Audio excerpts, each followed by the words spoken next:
Minhas irmãs. Ixi.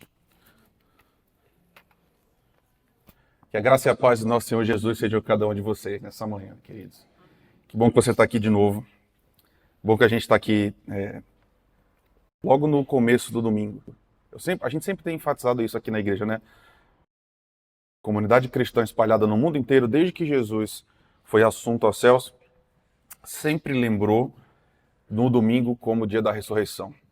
E a ressurreição é aquilo que dá base para tudo que a gente faz aqui na igreja. A realidade concreta e material que Jesus Cristo vive e reina para sempre. E nos dá a esperança da gente continuar indo em frente, continuar olhando para o Senhor. E é bom relembrar disso junto com vocês nessa manhã. A gente está aqui junto por causa disso, né? Para relembrar quem Ele é e lembrar o que Ele fez.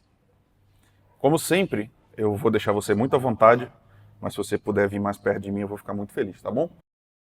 Estou muito sozinho aqui na frente, minha mãe foi para Natal, vocês sabem, então tivesse esse calor humano, assim, de você mais perto aqui de mim, vou ficar muito feliz e eu tenho certeza que Jesus vai te recompensar de alguma forma bem interessante, tá bom? Vamos orar? Senhor, nós te agradecemos demais, Deus, porque a gente tem a liberdade de estar aqui junto, louvando o teu nome, Senhor. Às vezes a gente lida com essas coisas de uma maneira tão superficial, né, Senhor? Tantos irmãos hoje nossos que estão espalhados ao redor do mundo, que desejavam estar com outros irmãos falando do Senhor, cantando, e não podem fazê-lo, Deus. E a gente aqui, às vezes, trata disso de uma forma tão leviana. Nos perdoa por isso, Pai. E nos ajuda, Senhor, a aproveitar cada um desses momentos com todo o nosso coração, Deus. Ouvindo ao Senhor, nos conectando ao Senhor, Pai. E tendo a nossa vida mudada por Ti, Senhor. Nessa manhã, por favor, a partir do... nos leva a Tua palavra, Senhor, nos livra do erro. Ensina, Senhor, realmente aquilo que a gente precisa saber acerca de todos esses tópicos. Que as nossas opiniões, Senhor, sejam deixadas de lado, para que a gente ouça a Tua palavra, Senhor, a Tua voz, e assim a gente viva exatamente o que o Senhor pediu para a gente viver. Misericórdia de nós nessa manhã, é o que te pedimos, no nome de Jesus. Amém. Pois bem, queridos, hoje nós estamos na lição número 12. Eu nem sei se vocês têm acesso à revista, se vocês ficam acompanhando alguma coisa assim. Mas o fato é, a gente chega aqui, a gente está caminhando para o fim, né? Daqui a pouquíssimas semanas a gente começa o advento de Natal e a gente então está aí indo para a parte final dessa jornada, né? E aí, hoje, o assunto que coube a mim foi o mandato social. Autoridades, fé e justiça. Esse aqui foi um título meu, tá? Irmãos, eu não sei por que essas coisas acontecem. Cai para mim sempre as coisas polêmicas. Eu fico muito chateado com isso. Porque os outros professores sempre vêm aqui e ficam falando sobre amor, amizade, paz, harmonia. Para mim é só pancada, mas tá certo, né? Eu tô aqui para obedecer. A gente vai falar hoje sobre autoridade, irmãos. E eu não sei qual foi a sua experiência, certo? Não sei como é que foi a sua vida, mas você já deve ter intuído que eu sou uma pessoa que lidou com a autoridade. Eu não lidava bem com a autoridade, certo, irmãos? Desde criança. Apesar de não ser uma criança assim muito problemática, quando eu entrei na adolescência, meus irmãos, eu fui aquele rebelde sem causa mesmo, assim. Eu estava o tempo todo nesse embate, dizendo, você não manda em mim, por quê? Eu fui um adolescente muito chato, irmãos. Eu espero que você não tenha um filho como eu fui para os meus pais, nem para os meus professores, as pessoas que cuidavam de mim.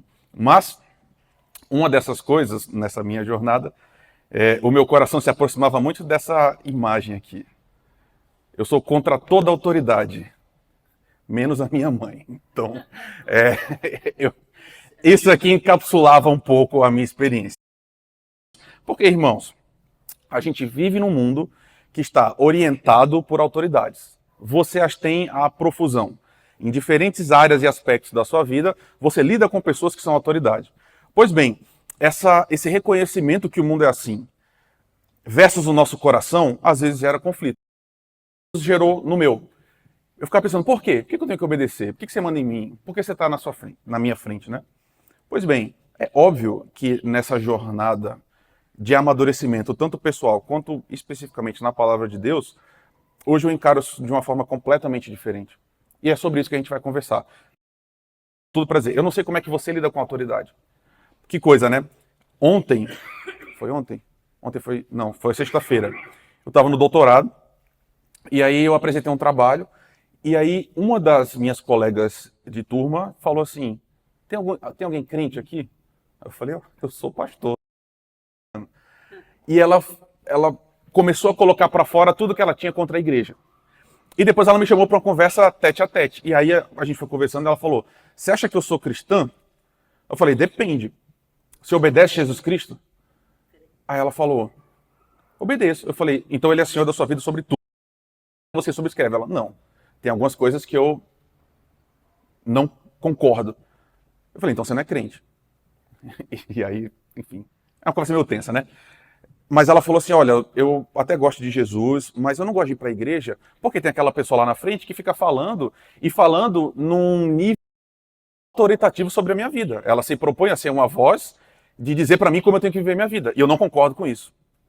Pois bem, é um pouco sobre isso que a gente vai falar, irmãos, porque isso está no nosso meio, talvez não aqui com toda essa força, mas talvez, inclusive, aqui você tenha problema com a autoridade. E a gente vai revisitar, então, esse tema, a gente vai revisitar o meio panorâmico sobre a Escritura. Então, a gente vai começar por uma doutrina que a gente já conversou da última vez que eu estive aqui com você, que é a criação. E, queridos, isso é muito importante. É fundamental a gente fazer regredir essa para o começo. Eu espero tornar isso claro com você. Por quê? A gente afirma categoricamente que Deus é o criador de todas as coisas. E Deus criou todas as coisas ex nihilo. E você que entende muito latim, isso significa? Ex nihilo? Do nada. Deus cria todas as coisas do nada. Nada existia. Apenas Deus. E Deus, do nada, faz todas as coisas. Ótimo. Isso sintetiza bem a doutrina. Isso é importante. Contudo, não para por aí. A gente entenda o que decorre da noção de que Deus criou todas as coisas. O credo, eu creio em Deus Pai Todo-Poderoso, Criador dos céus e da terra. Ótimo, Deus faz tudo existir. Só que isso tem implicações concretas para a nossa vida diária. Quais são? A gente, na vida tal como ela se apresenta, existe um princípio formador, irmãos. Existe um princípio estruturador do mundo. É aquele que dá ordem, que sistematiza todas as coisas. O que isso quer dizer? Meus irmãos, não importa qual seja a evolução humana, não importa qual seja a cultura humana. Algumas coisas são adequáveis, sim, algumas coisas mudam, sim. Contudo, você está circunscrito no mundo, e você vive no mundo, e você se relaciona com esse mundo a partir da noção de que você foi criado. Uma vez que você foi criado, você só funciona bem se você estiver dentro do seu projeto criador. É meio abstrato, né? Mas o que eu estou querendo dizer para você é muito simples. Deus fez você de um jeito. Você funciona e só funciona se você estiver dentro desse jeito que Deus criou viver. A gente conversou da última vez que a gente veio aqui, talvez você lembre dos processos, ou melhor, dos exemplos. Isso aqui é um fluxograma, né? Para quem é de exatas, talvez tenha bastante noção do que isso significa. Só que, vamos supor que a gente tem ali na esquerda o início de um processo. E você quer chegar até o final dele. Meus irmãos, você no final de um processo, tendo o resultado que você pretendia no começo, se você seguir os passos corretos. Ok? Isso é muito simples, é muito intuitivo, mas é muito importante para você. Eu vou voltar ao exemplo que o pastor Alfredo deu, né? Falando sobre pudim. Inclusive, que forma curiosa de começar um sermão, né? Quem gosta de pudim? Ok. Isso faz semanas, mas beleza. Mas a força da imagem se mantém. Ele foi muito sábio em mostrar pra gente que, meus irmãos, existe, se você quiser no final um pudim, você tem que usar os ingredientes certos, correto? Sim, se você mudar um só deles, acrescentar, vai ter um produto final diferente. Só que não só os ingredientes são importantes, os processos são importantes também. Tudo tem que acontecer de acordo com o plano para que o final você tenha um resultado correto. Ótimo, quando a gente pensa em culinária, é fácil perceber isso. Só que às vezes a gente não percebe também. E aqui que é a coisa importante. Cada processo só vai resultar num fim produtivo se a sequência for observada. Qualquer mudança vai trazer, então, problemas. Só que o ser humano também é assim, irmãos. Você foi criado a partir de um conjunto específico de processos para um conjunto específico de processos também. O que isso significa? Para que você funcione, você precisa obedecer exatamente aquilo para o qual você foi criado. E a semelhança do pudim que estraga, se a gente colocar alguma coisa na sua vida, ou retirar alguma coisa da sua vida, que Deus criou para você viver, necessariamente a gente vai... Certo? Vamos para os exemplos? Quais são? Alguns. Primeiro, que eu vou propor, que foi o que eu propus no passado. Aqui é uma rememoração, certo? Meus irmãos, para nossa tristeza, o que é que acontece com mais de 2.500 calorias por dia e não gastar essas 2.500 calorias por dia? Infelizmente estão apontando para mim, né? Porque eu sou um exemplo triste dessa realidade. Só que não importa o que aconteça, você foi criado por Deus para se alimentar. Ótimo. Você tem que se alimentar de uma forma correta. Se você se alimentar de uma forma que não é correta, o que acontece? Doença. Para mais e para menos. Ok? Fácil perceber isso. Só que em outros campos da existência, isso também se impõe. O mesmo exemplo da última vez. Meu irmão, minha irmã, o que acontece se hoje qualquer um de nós aqui, não importa se não é, se vai casar, não importa isso. Se você tiver vários parceiros sexuais ao mesmo tempo, com a promiscuidade desenfreada, o que acontece? Doença, ótimo. Quais? DST são uma, que são óbvias, mas não para por aí. O que mais acontece? Gravidez indesejada. Gente, eu fico pensando nisso, né? Eu não sei qual foi a pessoa que propôs, mas foi muito sábia. E pega os 10 mandamentos. Pega um só dos 10 mandamentos e faz com que todas as pessoas obedeçam a ele plenamente. Como seria a sociedade? Então, imagina viver num mundo em que a mulher do próximo e nenhuma mulher cobiça o homem da próxima. Se não houvesse adultério no mundo, irmãos, como seria? É isso que eu estou tentando mostrar para vocês. Quando a gente fala de gravidez indesejada, não é apenas um problema para o casal. A criança que nasce também nasce circunscrita num espaço que se faz da forma como ela foi criada para se fazer. Tendo um pai, tendo uma mãe que a amam e que a vão guiar na vida e assim se tornar um adulto assim pleno, né? Irmãos, famílias destruídas nesse sentido trazem problemas muito grandes para todo mundo, não só para a pessoa que passa por isso. A sociedade toda adoece, é isso que eu estou querendo dizer. Porque, para além disso, dessas duas coisas óbvias, tem mais outros tipos de doença que surgem quando a gente não pratica a sexualidade da forma como Deus criou para ela ser praticada. Que são problemas, por exemplo, de autoimagem, irmãos. Vai conversar com gente que tem uma vida promíscua. Jesus liberta? Liberta. Jesus transforma? Mas isso deixa marca, irmãos.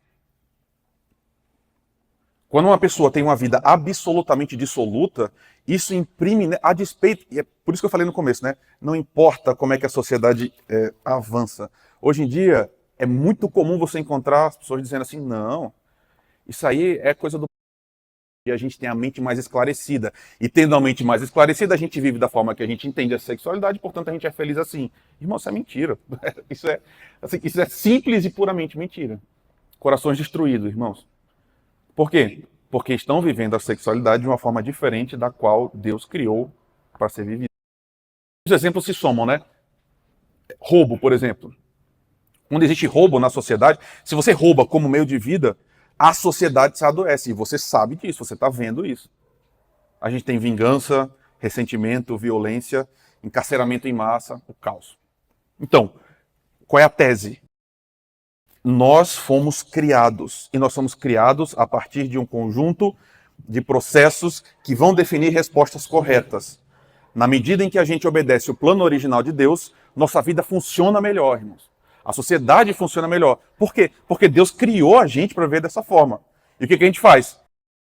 Para inventar a nossa forma de viver. O que acontece? Caos. Tudo isso para a gente falar agora sobre autoridade, irmãos. Então, as bases para o que a gente vai construir hoje. Você, meu querido irmão, minha querida irmã, você foi criado para relacionar. Certo?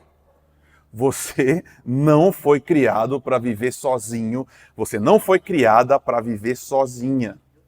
Você foi criado para se relacionar com outros seres humanos que também foram criados por esse Deus. Então, para se relacionar uns com os outros. Excelente, maravilha, né? É um plano lindo. Como é que vai ser a gestão, então, das relações humanas? Porque na medida em que a gente vai viver a vida que a gente foi criado para viver, a gente vai precisar de estruturas que regulem essas nossas relações. Como é que a gente faz isso? É sobre isso que a gente vai falar.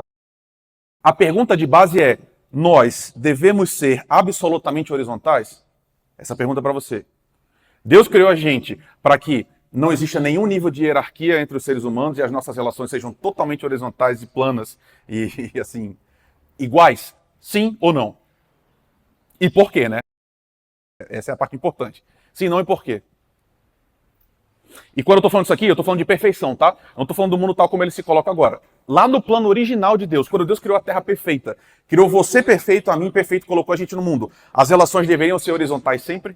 Sim ou não? E por quê? Oi? Tem que ter relação com Deus e com os homens. Ótimo. Foi criado. E tem mais dois planos de relação, né? Relação com a natureza e relação consigo mesmo. Beleza. Só nessas relações com os homens, as relações têm que ser todas horizontais? Vocês entendem o que eu quero dizer com horizontal, né?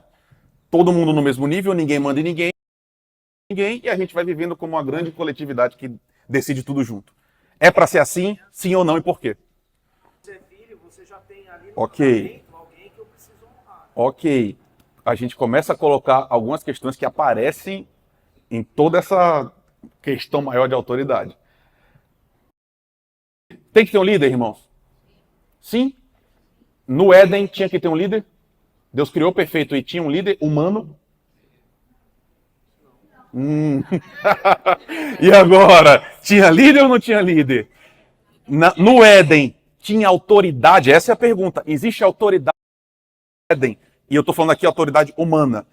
Ou seja, por que eu estou insistindo nessa pergunta? Não é pouca coisa, irmãos. Estou perguntando para você o seguinte: faz parte do projeto criador de Deus autoridade? Essa é a pergunta. Porque hoje a gente vai conversar sobre isso e se você disser assim para mim, não existe autoridade. Por que eu tenho direito agora de desobedecer todo mundo? Se não existe autoridade, com certeza. Vocês estão vendo que essa é a polêmica, né? Eu nunca escolho esses textos, certo? Me deram. Tinha tido queda? Não. Antes da queda, o homem tem autoridade. Ok? A gente, claramente, a gente começa a responder. Olha só, a gente está falando sobre o valor do ser humano. Lá na criação, antes da queda, disse Deus: façamos o ser humano à nossa imagem, conforme a nossa semelhança. Ótimo. Tenha ele domínio sobre os peixes do mar, sobre as aves do céu, sobre os animais domésticos, sobre toda a terra e sobre os animais que rastejam pela terra. Isso aqui é autoridade, irmãos? Sim. Deus instituiu na sua criação perfeita autoridade, hierarquia. Ele cria o homem e, meu irmão, minha querida irmã, por favor, preste atenção nisso. Todas as coisas que existem, toda a criação, espelha Deus num certo... Sim. Tudo que foi criado foi bom, e sendo criado bom, é um espelho de Deus, uma fração mínima do seu ser. Excelente. Só que você precisa lembrar que a humanidade foi criada com uma dignidade intrínseca superior. O homem não está no mesmo plano criados. O ser humano foi criado de maneira distinta do resto da criação. Porque ele foi criado, a única coisa, segundo o texto bíblico, que foi criado à imagem e semelhança de Deus, num sentido diferente do resto da criação. Então, você vale mais do que qualquer outra coisa criada. É isso que eu estou querendo dizer. Tem um valor inerente, superior. Por quê? Nós somos feitos à imagem de Deus. Isso quer dizer, meus irmãos, que essas coisas bestas de aula, né? Mas assim, instrui muito. Pelo amor de Deus, você pode amar muito seu cachorro. Muito. Eu tenho um pouco de problema, mas assim, você pode botar no seu Instagram, não tem problema. Você pode fazer aniversário, festa. Não me convide, por favor, mas você pode fazer isso. Só que você tem que entender que uma pessoa em situação de rua que está vivendo do seu lado vale mais que seu cachorro, por mais que você o ame. Seres humanos valem mais que os animais e que as plantas. Tem problema a gente cuidar das plantas? você abraçar o seu cachorro? Também não. Mas os seres humanos valem mais, certo? Sempre, irmãos, sempre. Pois bem, quando Deus cria o ser humano, ele imediatamente investe o ser humano de autoridade. O ser humano deve ter domínio sobre as coisas. E aqui começa o nosso problema, irmãos. A gente está vendo que antes da queda, Deus imprime no ser humano domínio. Só que o que você entende com domínio? O que é dominar? E note, vocês sabem que eu sou da área das letras. Isso não é um exercício vazio, tá? Quando eu pergunto para você o que significa essa palavra, porque você vai entender a autoridade olhando para Gênesis e você vai, a partir de Gênesis, reviver essa autoridade nas nossas relações. Então a gente precisa entender o que Deus falou. Então o que significa dominar? Porque é isso que está dito para o ser humano, né? Vamos ver de novo. Tenha ele domínio sobre os peixes do mar, as aves do céu, sobre toda a terra e sobre todos os animais que rastejam pela terra. O que é domínio? Autoridade e liderança. Vamos refinar. O que isso significa na prática? Controle. Apareceu a primeira palavra que eu acho importante. Conhecer e cuidar. Foi a irmã falou, alguém falou.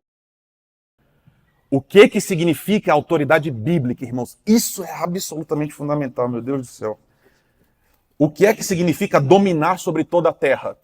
Se você entende a palavra domínio, tal como ela se apresenta no dia a dia das nossas relações, dominar é o que, irmãos? Você vai fazer o que eu quero e acabou. Quando um país domina o outro, o que isso significa? Todos os recursos seus são nossos, e a gente vai fazer com vocês o que a gente quiser. É isso que Deus está falando? Não. Olha aí, de novo, Logos.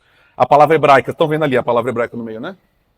Subjugar, violar. Essa é a palavra que acabou de ler. Olha como ela é traduzida. Sujeitar, escravizar, submeter, subjugar. É uma palavra difícil. Só que a gente precisa entender qual é o sentido original dela, o mais próximo. A gente está aqui. Pode ter escravidão antes da queda? Não. Pode ter subjugar no sentido de dominar e explorar para si mesmo antes da queda? Não. Porque Deus criou relações perfeitas. Então o que significa domínio? O que significa tenha ele domínio? Isso é fundamental. O que significa dominicamente? E aqui a gente começa já a falar sobre liderança, tá? Porque domínio, liderança é o que a gente está falando até agora. Nas nossas relações, na liderança, quando aparece uma liderança, o que é que significa liderar, biblicamente falando? Organizar é uma. Direcionar, certo?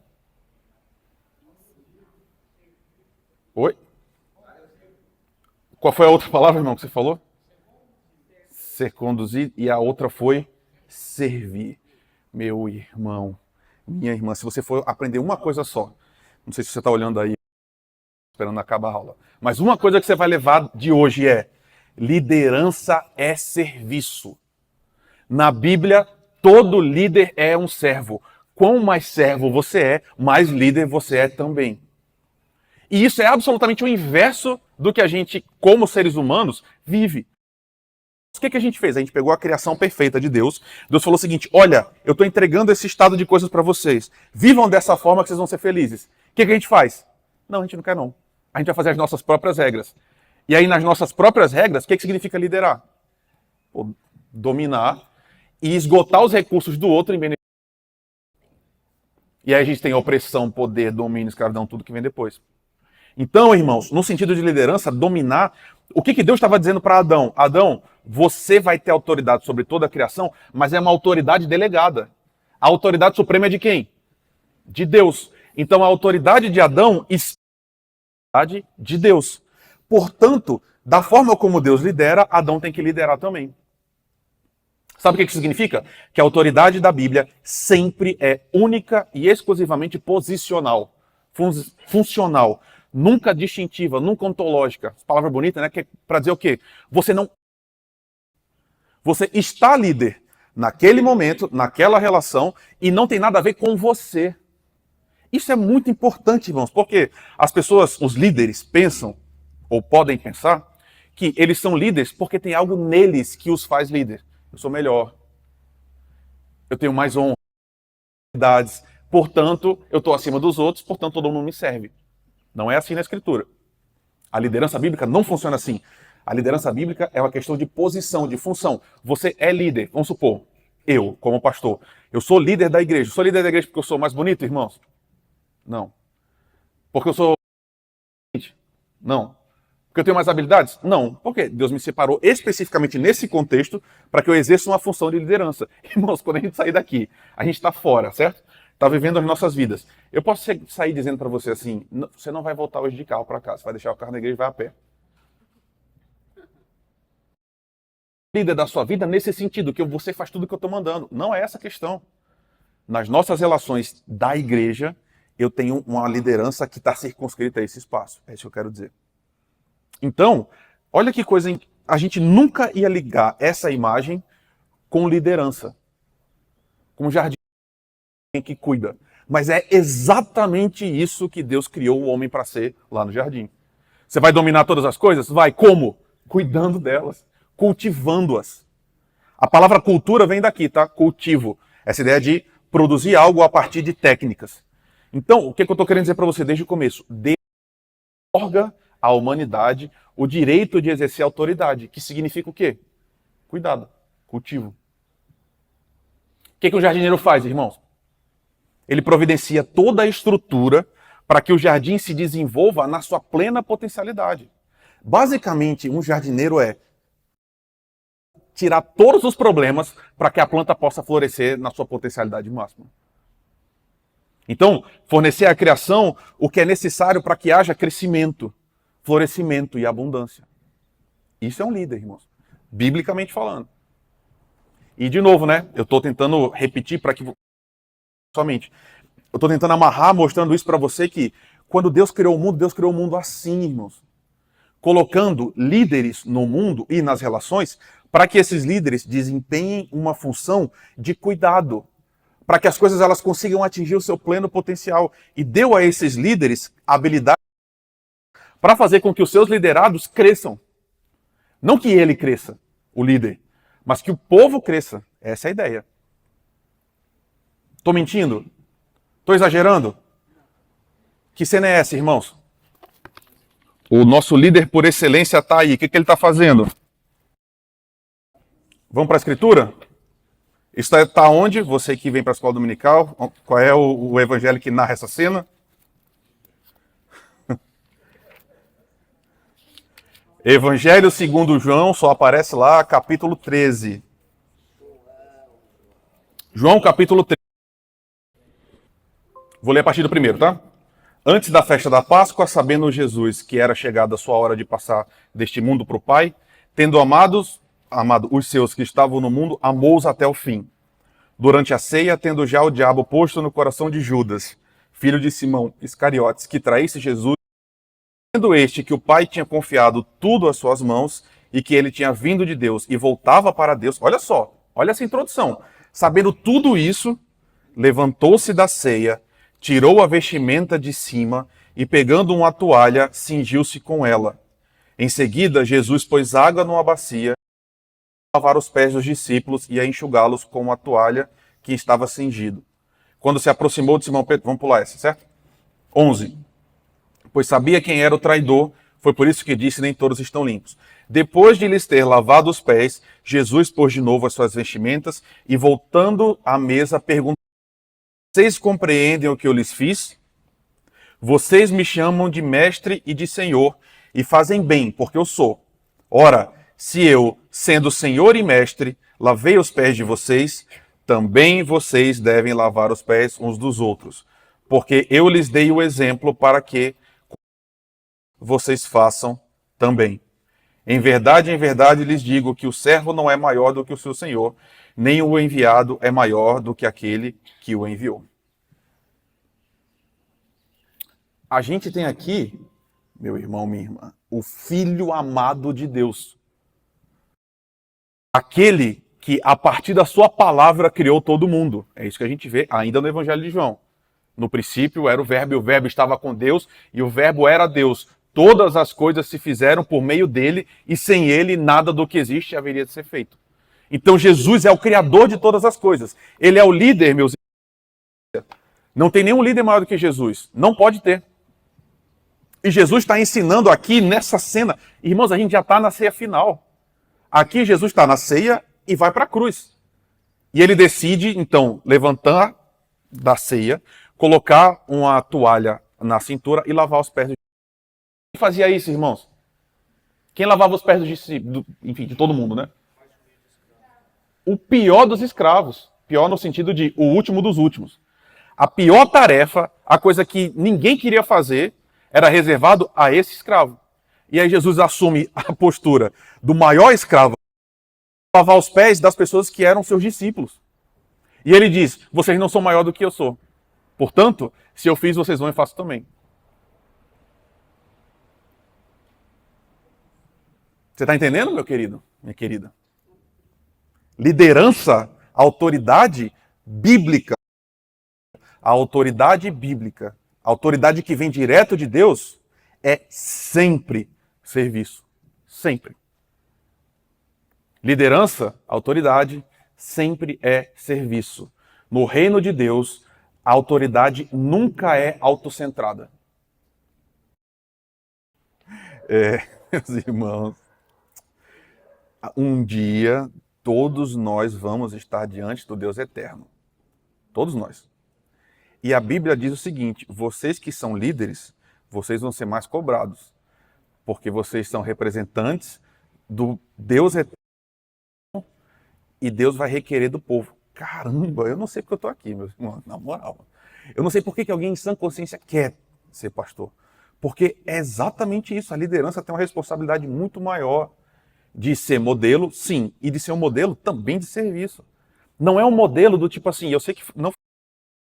Mas alguns irmãos agem assim, né? Todo mundo me imite. Por quê? Porque se tem um crente fera no mundo, sou eu. Não é assim a liderança bíblica, irmãos. Liderança bíblica é mostrando as nossas falhas, mostrando que a gente não é perfeito, porque ninguém é perfeito. Nenhum líder é. A gente está ensinando o povo, inclusive nas falhas. Olha, eu errei. Não é bom fazer isso, certo? Mas é sempre serviço. Fala, minha irmã. Então, a autoridade é um fato. Sim, sempre. Sim. Exatamente. É. Se você for querer ser um líder de acordo com o que a palavra de Deus requer de você, é bucha, irmãos. Problema, confusão. Mesmo. Só que, ao mesmo tempo, o Senhor nos enche de uma experiência assim, maravilhosa, né? Enquanto você lidera, você vai tendo experiências com o povo de Deus e com o próprio Deus, que é uma coisa linda. Contudo, o que eu estou querendo dizer para você, essa é a tese, e daqui a pouco a gente vai falar de coisas mais concretas. E o reino de Deus, irmãos, sim, existe. É uma hierarquia de dignidade ontológica? Não, claro que não. Todos nós somos iguais perante Deus? Sim, todos. Alguém merece mais do que os outros? Não. Todos somos horizontais nesse sentido. Mas na função, na forma de se estruturar a sociedade. Só que tem uma questão, que a gente já falou, né? Essa hierarquia, ela é totalmente invertida da hierarquia dos homens, na cidade dos homens. Porque na cidade dos homens, quem está na base sustenta quem está no topo. Enchendo quem está no topo de privilégio e benesse. Quem está no topo não tem que trabalhar. Quem está no topo é amado, louvado, engrandecido. Não no reino de Deus. É precisamente o contrário. Quem está em cima, mil aspas em cima, serve quem está embaixo. A pirâmide é invertida. Quem está na base são os líderes, irmãos. É por isso, e olha como a gente é especialista em pecar. Diga se não é uma loucura. Por que os presbíteros distribuem a ceia? O que a gente está comunicando para a igreja, a partir desse ato, é os presbíteros são os que servem. Essa é a ideia de garçom. Você está sentado, você está sendo honrado, porque alguém está pegando o alimento e está levando até você. Então é um ato de serviço. Com isso, a ideia... Os presbíteros são os pastores que estão servindo a igreja. E aí, no fim, os pastores servem os presbíteros. Por quê? São os que servem quem serve. São os últimos. Só que aí a gente conseguiu fazer isso ao contrário, né? Todo mundo quer servir. Mas todo mundo quer servir não é porque tem o coração de servo. E aí todo mundo acha assim, caramba, eles têm o direito. Eles estão lá, eles conquistaram alguma coisa. Por quê? Eles vêm e distribuem os elementos também. O mensagem é o contrário, é o inverso disso. Não é uma glória nesse sentido, sabe, humano, assim. Não é porque as pessoas estão lá e falam, eles são os presbíteros, olha só, eles pegam a bandeja. É o contrário, meu irmão. Justamente isso. Quem está sentado é o povo de Deus, amado de Deus. E a gente está entregando para eles, a partir do nosso serviço, o próprio Senhor. Essa é a ideia. Mas a gente inverte, né? E tem gente que briga para poder servir a ceia. Na vida é assim. Na churrascaria, quem está levando a bandeja é quem Sim, exatamente, exatamente. Essa é a ideia, irmãos. Olha só, Paulo fala sobre isso. Ele diz: nós somos os loucos por causa de Cristo e vocês os sábios em Cristo. Nós os fracos, vocês os fortes. Ele está falando apóstolos e igreja. Vocês são honrados e nós desprezados. Até a presente hora, nós sofremos fome, sede e nudez. Somos esbofeteados e não temos morada certa. E nos afadigamos com as próprias mãos. Quando somos insultados, bendizemos. Quando somos perseguidos, suportamos. Quando somos caluniados, procuramos conciliação. Até agora temos chegado a ser considerados o lixo do mundo, a escória de todos. Então, meus irmãos, você talvez não tenha percebido isso. Acho que sim, mas não nesse nível. A gente vive numa sociedade absolutamente esquizofrênica. Louca. Por quê? Igreja não é sinônimo de glória para seres humanos. Não é. Não devia ser. Não foi para isso criado. A gente serve a um Deus que coloca da cintura e serve seres humanos. E a gente conseguiu pegar essa mensagem, essa estrutura e transformar no o pastor é o ungido do Senhor. Então ele tem um jato. Gente, como assim? Que mundo é esse? Como é que a gente saiu disso daqui para o mundo que a gente vê hoje? Ferrari. Irmão, você vai me desculpar, tá? A gente vai um dia se trancar aqui. Você vai passar o dia inteiro me dando todos os argumentos para um pastor ter uma Ferrari e no final a gente não vai concordar. Eu não vou conseguir. Nunca vai entrar na minha cabeça um estado de coisas nesse nível. Não tem como. Essa mensagem ela não casa. Jesus, irmãos. Eu já falei isso para vocês outras vezes. Tem um texto que diz assim: Jesus saiu de casa e foi até a beira da praia. E aí o pastor pega e fala: tá vendo? Jesus tinha casa de praia. Então Jesus era fera. Então eu posso ter também. Irmãos, acho que está de brincadeira comigo, tá? Não vou nem perder tempo. Mas você entende? Ele não existe para ser um popstar, irmãos. Um pastor... De novo, você vai me desculpar, tá? Eu não sou pastor eleito. Você fala com o pastor Alfredo e ele pode me tirar amanhã. Mas, enfim, não tem problema, eu saio. Mas eu vou sair dizendo para você: um pastor não pode estar na lista da Forbes, de uma das pessoas mais ricas do mundo. Simples assim. A não ser que ele esteja lá e ele também esteja na lista de a pessoa que mais doa no mundo. Que 99% da riqueza dele está sendo doado. Eu estou dizendo que o pastor tem que ser pobre, irmãos, miserável? Não é isso que eu estou dizendo, certo? Não quero ser miserável, não quero dormir na Praça da Sé e eu gosto de assistir futebol. Gosto. Mas o que eu quero dizer para você é: liderança não é sobre o líder. Liderança é sobre os liderados. Pelo menos na Escritura é assim. Fala, meu irmão. Eu vou dar um exemplo, meu irmão, preservando as cidades e as pessoas. Mas teve uma eleição para diácono numa igreja que era pastor. Aí o cidadão não foi eleito. Diácono, que é o que serve. Beleza. No outro domingo tinha algum problema, alguma coisa do tipo assim: pô, o púlpito tá lá atrás, tem que trazer para a igreja. Aí um cara chegou e falou assim: irmão, você pode pegar lá o púlpito? Ele falou: não foi eleito. Pede.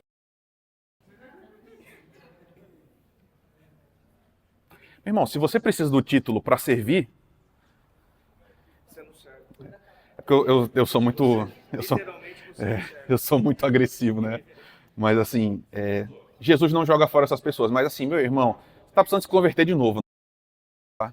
Mas assim, só um minuto, irmão Paulo. Se você, uma coisa que fica na minha cabeça é o seguinte: as pessoas falam assim: eu nunca sou reconhecido na igreja. Eu realmente acho que existe espaço na igreja para reconhecimento. Eu acho mesmo. Algumas pessoas que servem de maneira muito fiel por muito tempo, eu acho que cumpre reconhecer mesmo, assim, e reconhecer o trabalho. Mas, meu irmão, você não tá. Se você está aqui por causa do nosso reconhecimento, você vai me desculpar, tinha coisa melhor da sua vida que você está fazendo agora do que está aqui. Porque aqui não é o local em que você vai conseguir o espaço que você não tem no mundo. Porque igreja é isso, né? Igreja tem muita gente que queria ser muita coisa no trabalho, não consegue. Na família quer ser presbítero, diácono, pastor, para poder falar e as pessoas ouvirem. Meu irmão, sai dessa, porque Jesus vai cobrar isso de você, de verdade. As pessoas não pensam nisso, né? Você vai estar diante do Deus eterno, ele vai cobrar de você. Então, se você quer que a igreja seja para você, se você quer servir para que as pessoas olhem Que servo maravilhoso. Cara, teu coração está no lugar errado. E você não entendeu o serviço bíblico, a liderança bíblica. Fala, meu irmão. Ó, a gente vai ainda tangenciar isso tudo, mas agora a gente vai para a parte... Agora é que a gente vai brigar, tá? Fala, meu irmão. Deixa eu refinar a minha tese, então. Eu mantenho.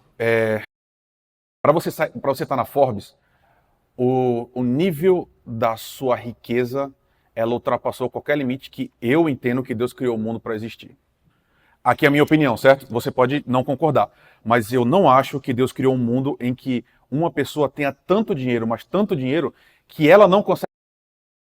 Eu vou te dar um exemplo, porque a gente perde um pouco de proporção, né? Meus irmãos, se você ganhasse 50 mil dólares por dia, quanto dá 50 mil dólares hoje? 250 mil reais. Tá, entre 250 e 300, certo? Se você ganhasse isso por dia, desde que Jesus nasceu há 2.000 anos, ganhando 300 mil reais todos os dias, você não estaria nos 10 mais ricos do mundo. Certo? Então, nesse sentido, Edson, eu realmente acho que alguns níveis de riqueza, eles são pecaminosos em si mesmo, se você não divide. Certo? Eu realmente acho isso. Contudo, Deus dá a alguns riqueza. E dá mesmo. Algumas pessoas são realmente crentes e são ricas. A Escritura fala, seja rico, rico em boas obras também, divida com quem não tem. É um voto de pobreza? Não, não é. Mas eu acho que, eu não sei, irmãos, eu acho que não luxo no sentido de opulência, sabe? Luxo é uma coisa, você tem uma casa confortável é uma coisa, outra coisa é a sua porta ser de ouro. É isso que eu quero dizer, sabe? É você ter o coração no luxo, qual é aquela palavra? Ostentação, no ostentação, é isso que eu estou querendo dizer. Você fazer da sua riqueza um... Isso eu acho que não cabe, sabe? Como ele... Sim. Irmãos, eu vou dizer para você, você pode discordar, certo? Muita gente discorda. Minha mãe discorda de mim, já brigou por isso. Eu acho que Deus não criou o mundo para um relógio custar R$1 milhão. No mundo em que, e isso eu tô falando, passa fome. Essa é a minha opinião. Um relógio que marca as horas. Esse aqui meu custou 200 conto, irmão, que já nem é tão barato, certo? Mas mostra as horas igual a qualquer outro relógio no universo. Concordo plenamente. Mas assim, vamos voltar para a liderança, certo? O que eu quero dizer é, você... Falando aqui, o que eu quero dizer é, um líder...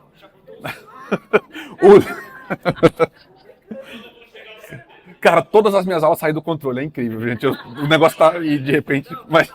Mas o que eu quero dizer é o seguinte, olha, Deus criou o mundo, ordenou o mundo para que a vontade dele é que existam pessoas responsáveis pelo bem-estar de outras, é o que está escrito aí, certo? Ou seja, a própria ordem da criação serve para abençoar a sociedade e dar estrutura a ela, e ser canal de bênção para ela. Vamos, por exemplo, os práticos. Meus irmãos, tá aí, né? Um homem é o líder de uma casa, biblicamente falando? Ele é o líder do casamento? Sim. O que isso significa? E, cara, isso não é brincadeira, gente. Não é brincadeira mesmo. Porque você talvez não tenha tido contato com isso. Mas eu tive gente crente que diz, eu sou o líder da casa, então quem manda aqui sou eu. Meu irmão, você vai me desculpar. Na liderança bíblica, não. Claro, tem alguns momentos que é assim, né? Tipo assim, seu filho abriu o gás da cozinha. Você vai dizer pra ele, quem manda aqui sou eu. E pronto. Não é isso que eu tô dizendo. O que eu tô dizendo é o seguinte. É complicado, né? Deixa eu tentar mudar a história. Conversando com uma mulher crente, casal da igreja, os dois estavam lá. E ela precisava ir no médico. E o cara falava assim, não, você não tá doente não, você não vai no médico, porque o dinheiro era só dele. Ela não tinha acesso ao orçamento da casa. Então, ele decidia quando ela devia ir no médico ou não. Ele decidia quando ela devia comprar uma roupa nova ou não. Irmãos, é claro, porque você vai dizer, mas pastor, tem gente que gasta demais. Eu sei disso, mas vocês estão entendendo o que eu estou querendo dizer? A liderança bíblica do casamento não é uma liderança que oprime, que faz com que a imagem e a vontade do marido prevaleça sobre todas as coisas. Não é assim que funciona, irmãos. Como é a liderança? É o que a gente está falando até agora. É serviço, irmãos. É serviço. É você que é o dono da casa, e você é mesmo, tá, meu irmão? Você é o líder da sua casa. Sabe o que significa? Que você é o último, sempre. Se alguém tem que sofrer num nível assim, vocês entendem, né? Quem tem que sofrer mais é você. Você tem que segurar a onda, porque você é o líder. toda a sua mulher e os seus filhos te servem. Pelo contrário, você serve eles. Por isso, irmãos, que a gente está falando aqui, foi dito muito bem, liderança é um fardo. É um fardo mesmo. Você não quer ser líder? Não casa. Você não quer guiar a sua casa? Você não quer servir sua família? Você não quer cuidar dela? E você não quer fornecer a ela que ela possa se desenvolver? Não se case. Fique sozinho. Agora, se você vai casar, se você vai ser um marido, entenda, você é chamado a liderar a sua família. O que isso significa? Você tem que ser o primeiro a servir, não a ser servido. Mesma coisa com pais, irmãos. Eu acho engraçado. Isso é meme, tá? Isso é brincadeira. Mas aponta para uma coisa. Você já deve ter visto, né? Que é o cara assim, finalmente, 6 anos depois, o meu controle de portão automático funcionou. Aí é o filho que desce e vai abrir o portão da casa, né? O que eu quero dizer? Cara, filhos para te servirem. Seus filhos não são seus. Seus filhos são primeiro do Senhor. O que significa um pai e uma mãe que lidera a sua casa? Porque pai e mãe são líderes? Sim, são líderes. O que isso significa? Você tem a responsabilidade, a incumbência de criar o ambiente para que os seus filhos possam se desenvolver da melhor forma possível. No final, sendo adultos que amam o Senhor também. Então, um verdadeiro pai, uma verdadeira mãe, autoridade mesmo, não é aquela assim, cala a boca que você está me perturbando. Não é aquele que espanca seus filhos porque o filho gerou um desconforto. Sabe, irmãos? Louco. Uma aula do irmão Paulo, a gente estava até conversando sobre isso. Meu irmão, você bater numa criança porque ela derrubou um suco sem querer, cara, isso é loucura. Você que devia apanhar. E devia ser aqui na igreja, a gente devia bater, mas enfim, aí é meu pecado, certo? Mas assim, cara, pelo amor de Deus, pô. Se você é pai, se você é mãe, você não existe as frustrações no ser humano que é indefeso. Porque é indefeso. Você é um pai, você é uma mãe porque você serve, você lidera. Isso é liderar a sua casa. Então quando a gente fala assim, a gente tem uma crise de liderança porque os filhos não obedecem mais os pais. Isso é verdade? É. Mas a gente também tem uma crise de liderança porque pais não querem liderar seus filhos do jeito que Deus criou para lidar. Que é cuidando, protegendo, que é dando afeto, dando carinho. Fala, meu irmão. Pois é. E essa é uma parábola tão chocante, né? Um homem judeu correndo para um filho que volta. Os primeiros ouvintes ficaram assim, não é possível. Essa não pode ser uma imagem de Deus. Deus não é esse Deus amoroso desse jeito. Jesus disse, não, é assim. Uhum. Olha, eu lembro, também, não é nem um meme, né? Eu vi uma postagem recente que pelo menos me tocou muito, porque eu vivi um pouco disso. Era um pai falando assim, não, eu não gosto de bolo, não. Não tinha para todo mundo. É claro que o pai gosta, o pai também queria, mas ele fala para você assim, não, nem tô com fome, come vocês. Nessa ideia de, cara, se tem uma coisa boa na minha casa, não é primeiro para mim, é para os outros, porque você é líder. Fala, meu irmão. Então, uma coisa que é importante dizer, toda vez que qualquer assunto vai ser tratado, sempre existe um outro lado. Especificamente hoje, o outro lado às vezes, lideranças boas, lideranças servas, lideranças santas, são rejeitadas. Porque o povo tem um coração duro. Do começo ao fim. Líderes santos, já pensou nisso? Os profetas, cara, sério, você não queria ser profeta, né? Deus chama e fala assim, pregue, e ninguém vai te escutar. Mas eu quero que você vá lá e pregue. E os caras passou a vida inteira pregando, cara, um texto que está na Bíblia. Quer uma pregação melhor do que essa? Está na Bíblia. Mas não foram ouvidos, não foram obedecidos. Por quê? Porque o povo era... Então, sim, você pode ser um ótimo servo, um líder servo e o povo te rejeitar. Pode. É legal ser crente, né? É isso, não tem garantia que vai dar certo não, meu irmão. E é por isso que Paulo escreve também para a igreja falando assim, olha, obedeçam seus líderes. Não tornem a vida deles um fardo desnecessário. Por quê? Você tem a Deus, tem a seus líderes, quando ele desempenha um bom papel. Então, aqui, aula, eu vou correr com os exemplos porque eu quero falar mais uma última coisa, certo? Liderança ministerial também. E aí, irmãos, liderança política também. Um político, olha que coisa, do jeito que Deus criou, um político cristão, calma, não é um político cristão. Numa visão cristã de mundo, um político é um instrumento de Deus para abençoar o mundo. Eu não sou a favor que não tenha Estado, irmãos. O Estado tem que existir. A gente precisa A gente precisa de um judiciário, precisa de um legislativo, precisa de um executivo. Só que as pessoas que estão lá instituídas por Deus para promover a saúde e o bem-estar da nação, sempre. Um político não se alimenta do povo, não destrói o povo em benefício próprio. Não vive às custas mantendo a sua própria vida. É assim que Deus criou para você. 2 provérbios. Olha só, está na Bíblia, certo? Um governante sem juízo aumenta os impostos a cada dia, mas um governante que não quer enriquecer à custa do povo será mantido no cargo por muitos anos. Outro. Quando o governo é justo, o país tem segurança. Cobra impostos demais, a nação acaba em desgraça. O que a sabedoria bíblica está dizendo há muito tempo? Meu irmão, você não é líder, no sentido aqui, você não é um político para aumentar o imposto e viver uma vida de opulência enquanto o povo está sofrendo. Não é para isso que existe o político. Não é para isso. Judiciário não existe para que quem está lá ganhe rios de dinheiro e 15º salário e tenha motorista. Não é para isso. Não é para sangrar o povo. Pelo contrário, é para servir ao povo e promover justiça, promover bem-estar, promover saúde, promover tudo. Deus criou para ser assim. Então, olha só. Que todos estejam sujeitos às autoridades superiores, porque não há autoridade que não proceda de Deus, e as autoridades que existem foram por ele instituídas. Assim, aquele que se opõe à autoridade resiste à ordenação de Deus, e os que resistem trarão sobre si mesmos condenação. Hebreus. Os seus líderes espirituais, e estejam prontos a fazer o que eles disseram, porque o trabalho deles é cuidar de vocês, e Deus julgará se eles fazem isso bem. Deem-lhes motivo para prestarem contas de vocês ao Senhor, com alegria e não com tristeza, pois nesse caso vocês também sofrerão com isso. E a gente tem outras indicações. Honre a seu pai e sua mãe e tal. Você, meu irmão, minha irmã, é chamada a amar suas autoridades, a se submeter a elas e a permitir que o trabalho delas não seja penoso, nem difícil, nem turbulento. Porque nós, o povo de Deus, cristãos, cooperam com as autoridades para promover o bem. Mesmo autoridades que a gente não gosta. Mesmo autoridades do partido contrário ao que você apoia. Quando ele está lá no poder, você ora por ele. E você torce para que vá bem. Porque indo bem, o povo é abençoado. E não você torce para ir mal, para o povo ficar pior, para depois o seu grupo voltar. Não é assim que funciona. Porque você é crente. Você é crente. Você ama o Senhor.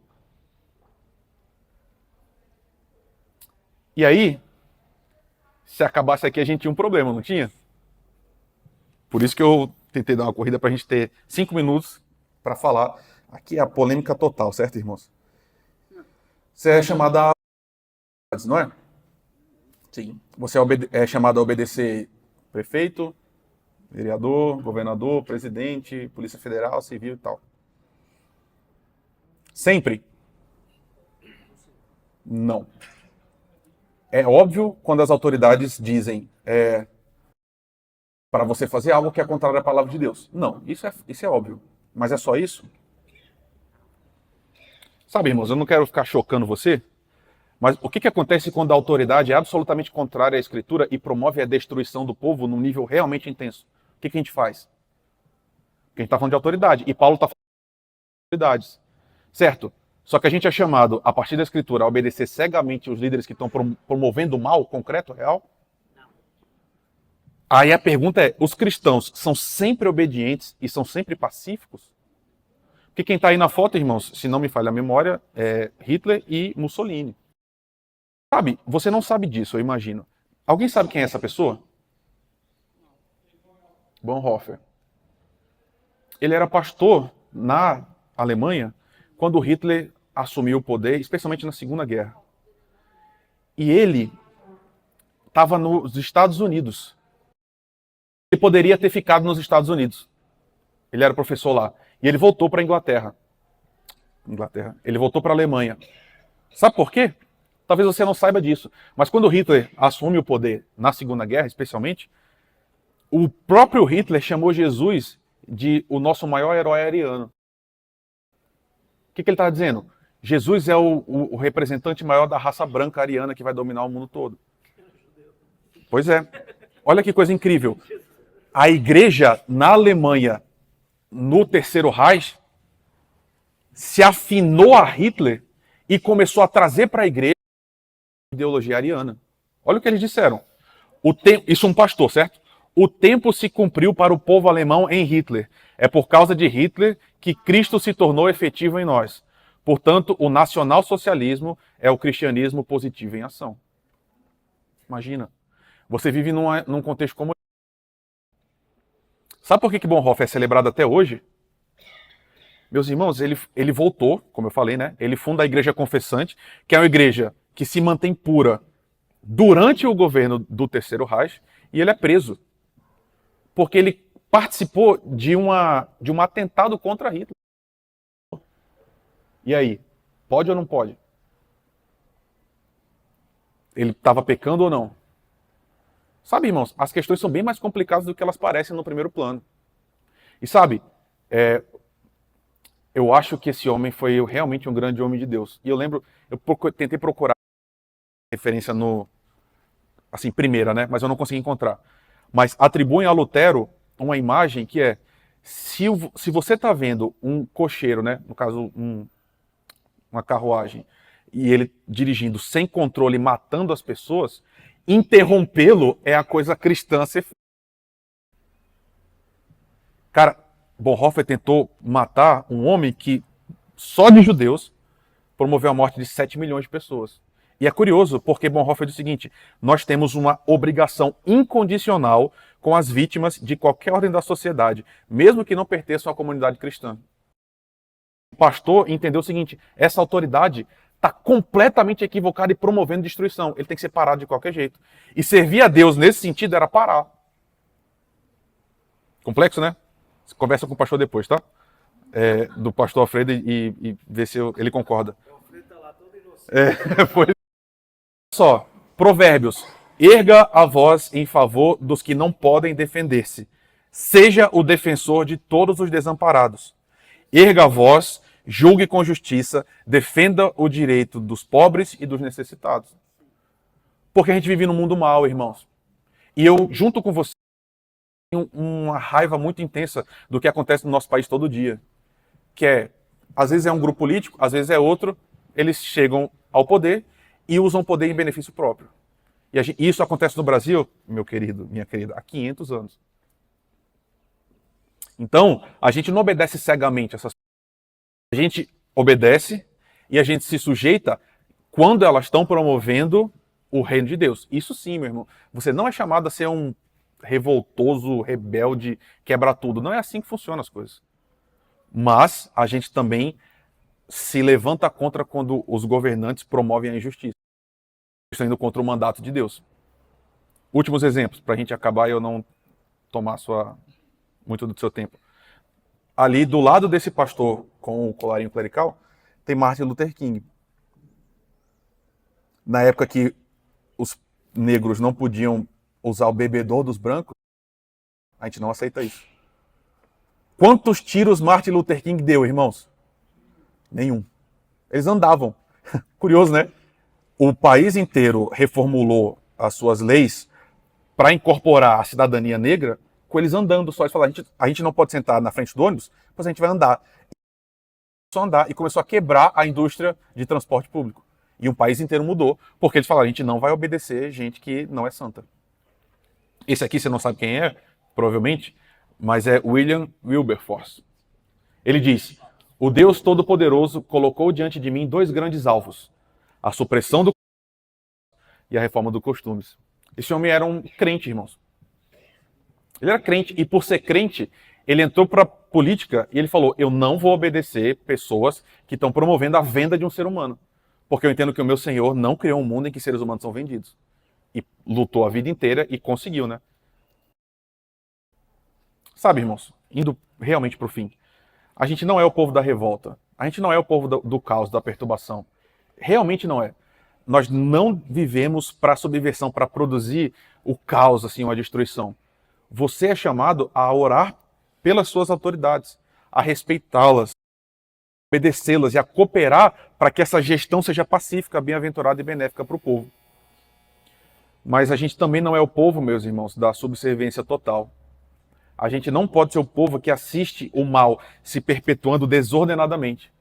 Mas por amor a Deus, a gente se opõe às autoridades, elas roubam o lugar de Deus e promovem o mal.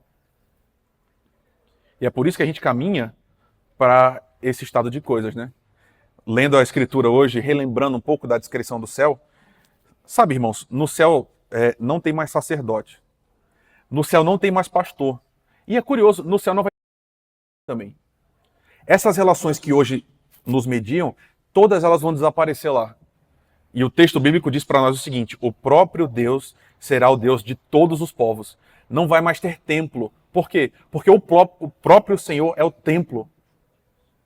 Sabe? Hoje a gente tem polícia, a gente tem pastor, a gente caminha para um estado de coisas em que isso tudo vai desaparecer. A autoridade é importante agora, mas depois ela vai ser completamente eclipsada, porque o Cordeiro de Deus vai estar sentado no trono, ele vai julgar as nações com justiça e promover assim o estado perfeito de coisas, né? É o único que vai ser ouvido, louvado, engrandecido eternamente, eternamente. Meus irmãos, honre as suas autoridades. Se você é autoridade em qualquer nível, se você é um pai, se você é um chefe de repartição, se você é presbítero, enfim, qualquer coisa, saiba que liderança é serviço. Sirva os seus liderados. Naquelas relações em que você é liderado, honre a sua autoridade. Na medida em que Deus a instituiu para cuidar de você e cuidar do povo. E que assim a gente coopere para a paz, irmãos. Que nós sejamos o povo que espalha o reino de Deus para onde quer que a gente vá. Vamos orar? Muito obrigado, Senhor, pela tua palavra. Obrigado porque o Senhor é bondoso. Muito obrigado porque o Senhor nos ensina, Deus, a olhar para esse mundo mal e sabendo que a gente não resolve todas as coisas, pedir sabedoria para o Senhor para que a gente coopere para o bem e não coopere para o mal, Senhor. Elimina dos nossos corações, Deus, todo ímpeto revoltoso. Tira de nós uma rebeldia que não vem do Senhor. E nos ajuda a ser humildes, a orar e desejar que os nossos governantes de fato promovam o bem e promovam o teu reino, Senhor. Mas também não nos deixa, Deus, nos calar diante do mal. Todas as vezes que nós estejamos em qualquer lugar, é perpetuada, que nós levantemos nossa voz, Deus, dizendo que não, o mundo não foi criado dessa forma. Existe um Deus que requer de nós justiça, harmonia e paz. Por favor, tenha misericórdia do Brasil, Senhor. Nós te imploramos, Pai. Cura a nossa nação e cura a nossa nação a partir do teu reino, para que a gente viva o que o Senhor criou para que a gente viva, Senhor. Tenha misericórdia de nós, Pai. Corrige os nossos erros. Põe os nossos olhos em Ti e purifica o nosso coração. É o que eu te peço, Senhor, no nome de Jesus. Amém.